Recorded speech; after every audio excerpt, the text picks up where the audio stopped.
Hey guys, hello and welcome to Naveed for Speed. In today's video, I am driving the new Mazda 6e. It's Mazda's new electric saloon car, this mid-sized saloon, and it's got a hatchback boot, so it should be really good with practicality. Now, you might have already noticed I am on the wrong side of the car, even though I'm here in the UK. That's because this particular car is a European spec car. It's actually a car from Switzerland. So the trim level and the spec that we get here in the UK might differ slightly, but underneath the technology is still the same. And I'm gonna tell you about how this car feels to drive. I'm going to tell you a little bit about the design elements of the exterior and the interior, and hopefully we can explore every aspect of the car in this video. Now, to start with, let me tell you about what this car is. Well, it's actually a joint venture between Mazda and Changan, the Chinese electric car company. So underneath, this car is essentially a Chinese car, but it has Mazda's design concepts and methodology around the interior and the exterior of the car. And I'm going to talk about how this car feels like to drive, but to begin with, I've got to tell you that I've got the Takumi spec version of the car. So you can get this in Takumi trim level or Takumi Plus.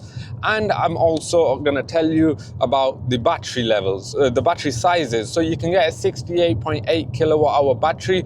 That gives you 300 miles of range. So it's a reasonable offering. But the car that I have here is 80 kilowatt hours battery. So it's a larger battery size, which means you get a slightly larger range. It's about 345 miles roughly. So we're talking 45 miles more than the 68.8 kilowatt hour battery version.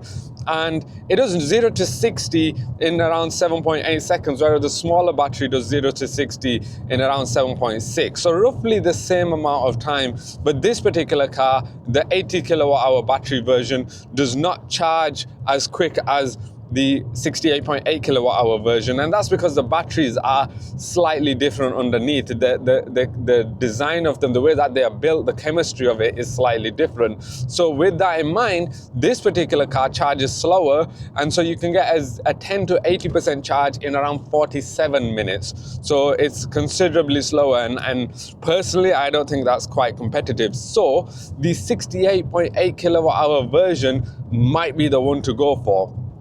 But I think overall, as an electric car, we don't know the price of this car yet, but I think it should appeal to a lot of people because it's got the practicality in an electric car, and 345 miles is a decent range. Let me tell you about to show you around the exterior and the interior, and then I'll tell you exactly what it feels like to drive. Upon first glance, the exterior looks absolutely incredible, especially in this signature Soul Red Crystal paint color. I think it looks really nice on all Mazdas, and of course it looks nice on the Mazda 6e as well, because the Mazda 6e has some features incorporated in there that you'll see in other Mazdas.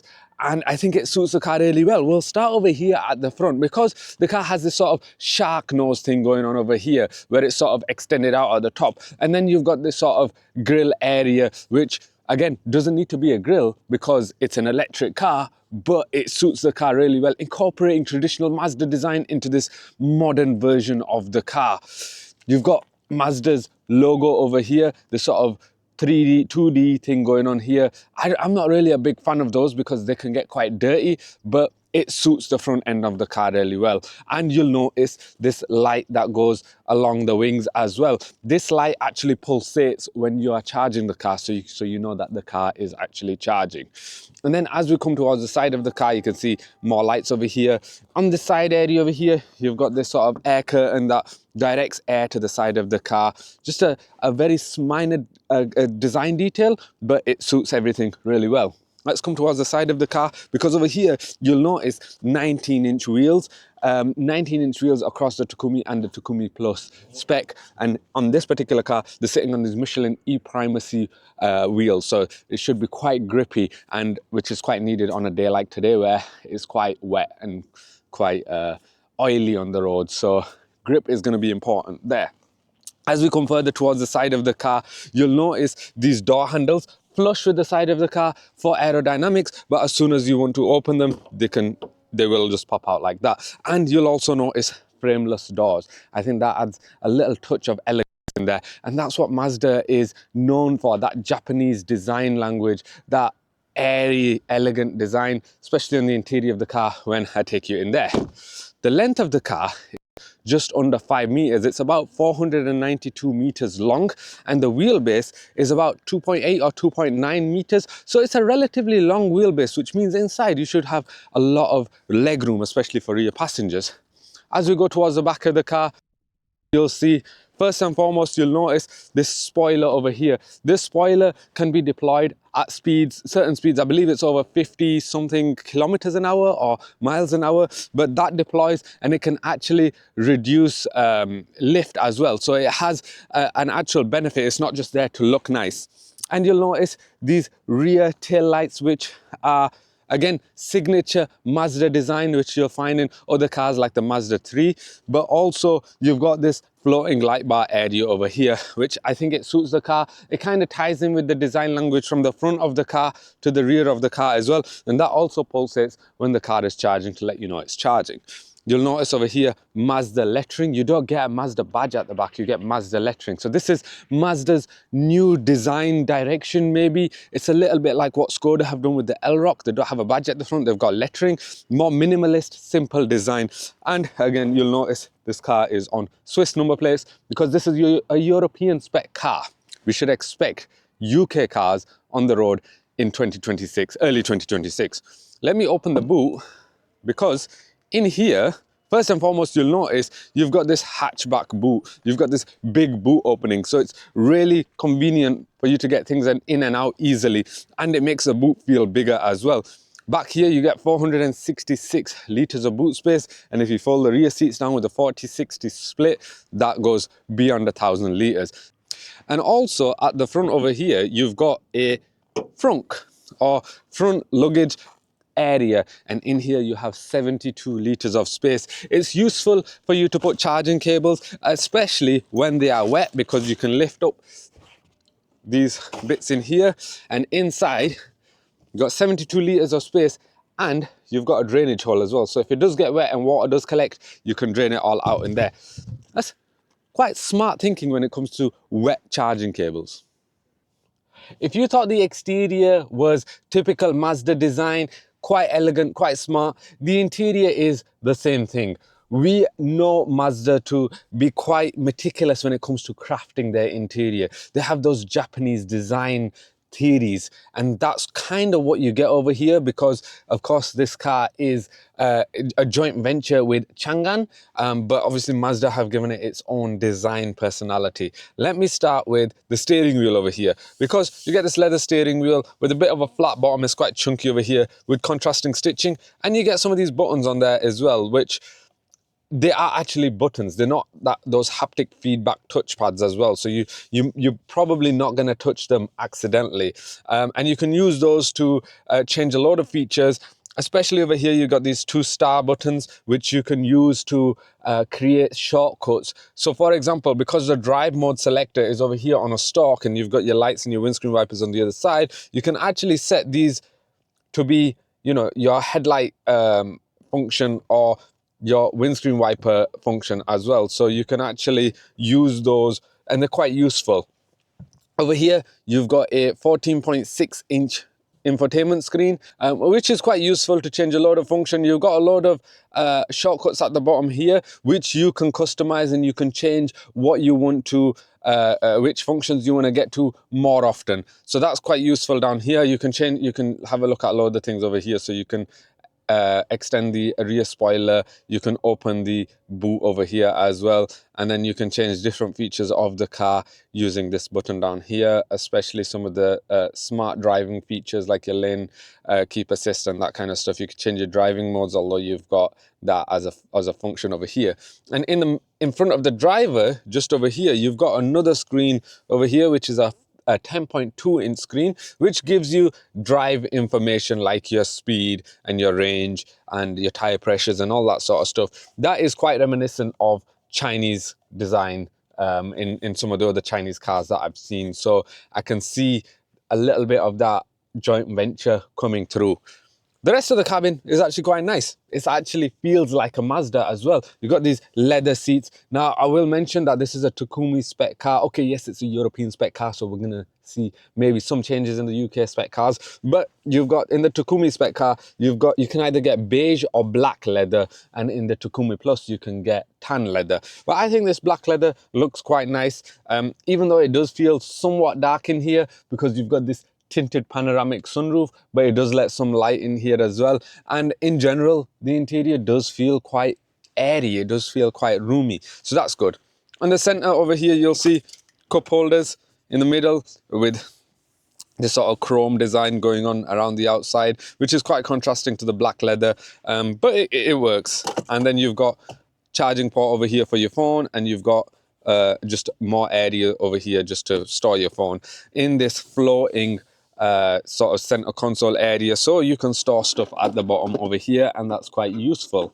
You'll also notice if I press this button over here, I've got another button on this side. You've got storage space over here. But I think overall, the interior is tastefully done. It's a little bit different when it comes to Mazda's design, but it does feel like a Mazda, and I'm quite happy about that. Let me show you the rear cabin very quickly, and then I'll take it out to drive and I'll tell you exactly what it feels like to drive.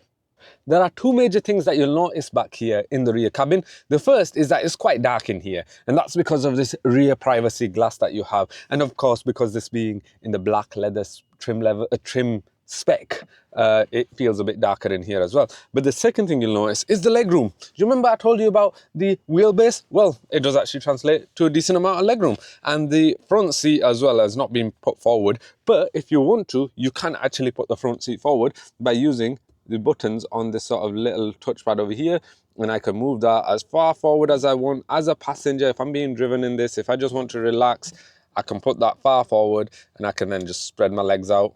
I mean, it's still going. Oh, there we are. I can just spread my legs out, and I can just relax. So that's quite good. Obviously, this center screen over here, using that, you can change climate settings as well. But when I mentioned it's quite dark in here, it's not that bad because you've still got that panoramic sunroof that extends all the way to back here, tinted panoramic sunroof. So again, it doesn't let a lot of light in, but it's still quite useful. Otherwise, you've got this sort of center area over here, which is quite difficult to take out, and you've got cup holders in there, and you can relax. Now, I'm being told that this is quite a wide car, but in reality, it's just shy of 190 centimeters wide. So it's not really that wide, but inside it does feel relatively wide. I think you can fit three adult passengers in here comfortably, and there isn't a massive bump in the middle. So as a 5'11" passenger, I wouldn't feel out of place sat in the middle here as well. I've got plenty of headroom. So I think overall, for 5 adult passengers, for a family, for longer journeys, I think this car is pretty nice when it comes to its design and its interior. So let me tell you what it feels like to drive.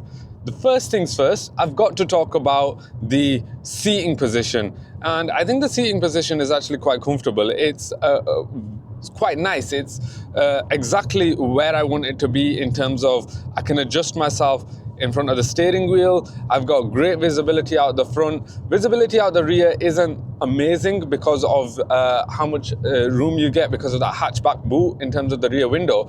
But you do also get a frameless rear wing mirror, so that's quite nice. The outer wing mirrors are decent as well. They do extend out a fair bit, even if they're not quite tall. So you do get a decent visibility out of there. And otherwise, it's a nice place to be in terms of what you can see around you.